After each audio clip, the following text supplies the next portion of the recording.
TVN channel பார்த்துட்டு இருக்க எல்லாருக்குமே வணக்கம். நேத்தி சீமான் அவர்களும் ரஜினிகாந்த் அவர்களும் சந்திச்ச சந்திப்பு தான் இப்போ அரசியல் வட்டாரங்களில் பெருசாக பேசப்பட்டு இருக்கு அப்படின்னே சொல்லலாம். என்ன காரணம் அப்படின்றது தெரியல. அந்த காரணங்களை ஒன்று ஒன்றா பார்க்கலாம் வாங்க. ரஜினிகாந்த் அவர்களை சீமான் அவர்கள் சந்திச்சதுக்கான காரணம் என்ன அப்படின்னு பார்த்தீங்கன்னா, முதல்ல வேட்டையன் படம் வரும்போது ரஜினிகாந்த் அவர்களை சீமான் அவர்கள் பயங்கரமாக பாராட்டி தள்ளியிருந்தார் அப்படின்னே சொல்லலாம். அதுக்கப்புறம் பிறந்த நாள், அதாவது நவம்பர் 8ஆம் தேதி சீமான் அவர்களோட பிறந்த நாள் அன்னைக்கே ரஜினிகாந்த் அவர்கள் சீமான் பார்க்கணும் அப்படின்னு சொல்லிட்டு ஆசைப்பட்டாராம். ஆனா அன்னைக்கு சீமான் அவர்களுக்கு நிறைய வேலைகள் இருந்ததுனால ரஜினிகாந்த் அவர்களை நேரில் போய் சந்திக்க முடியல. நான் கண்டிப்பா உங்களை சந்திக்கிறேன் அப்படின்ற மாதிரி சீமான் அவர்கள் சொல்லியிருந்தாராம். எனவே ஒரு விஷயம் போயிட்டு இருக்கு. என்ன அப்படின்னு பார்த்தீங்கன்னா, சீமான் அவர்களுக்கும் ரஜினி அவர்களுக்கும் ஒரு யுத்தம் மாதிரி, ஒரு சைலண்ட் வார் மாதிரி போயிட்டு இருந்தது. அவர் அரசியலுக்கு வரும்னு சொல்லும் போது பயங்கரமா எதிர்த்த ஒரே ஒரு ஆள் யார் அப்படின்னு பார்த்தீங்கன்னா சீமான் அவர்கள் தான் முற்றுமுழுக்க எதிர்த்தாரு. ஆனா என்னோட திரைக்கலைஞனா நான் ரொம்ப விரும்புற ஒரு ஆள் யார் அப்படின்னு பார்த்தீங்கன்னா ரஜினிகாந்த் அவர்கள் தான் அப்படின்ற மாதிரியும் சீமான் அவர்கள் சொல்லியிருந்தாங்க.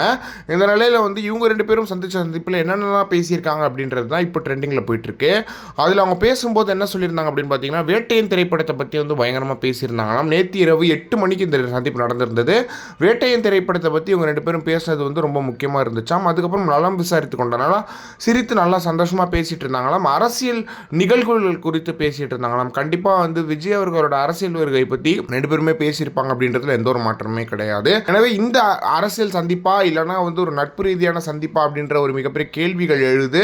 ஒரு பக்கம் விஜய் ரசிகர்கள் பயங்கரமாக சீமானவர்களை திட்டிட்டு இருக்காங்க. இன்னொரு பக்கம் திமுகவினரும் சீமானவர்களை திட்டிட்டு இருக்காங்க. ஆனால் சீமானவர்கள் போய் ரஜினிகாந்த் அவர்களை பார்த்ததுனால ரஜினி ரசிகர்கள்லாம் சீமானுக்கு ஆதரவாக பேசுவாங்க, அவங்க ரஜினிக்கு ஆதரவாக நிற்பாங்க அப்படின்ற ஒரு எதிர்பார்ப்புமே இப்போ ஏற்படுத்தியிருக்கு அப்படின்னே சொல்லலாம். இந்த சந்திப்புன்றது அரசியல் வட்டாரங்களில் மிக முக்கியமான சந்திப்பாக இருக்கும் அப்படின்றதுலையும் எந்த ஒரு மாற்றமே கிடையாது. 2026 மிகப்பெரிய சம்பவங்கள் காத்துக்கிட்டு இருக்கு. ஒன்று இப்போ தான் ட்விஸ்ட் அண்ட் டர்ன்ஸ் வெளிவருது. இதை பற்றி நீங்கள் என்ன நினைக்கிறீங்க அப்படின்றத மறக்காமல் கமெண்ட் பாக்ஸ்ன்னு சொல்லுங்கள்.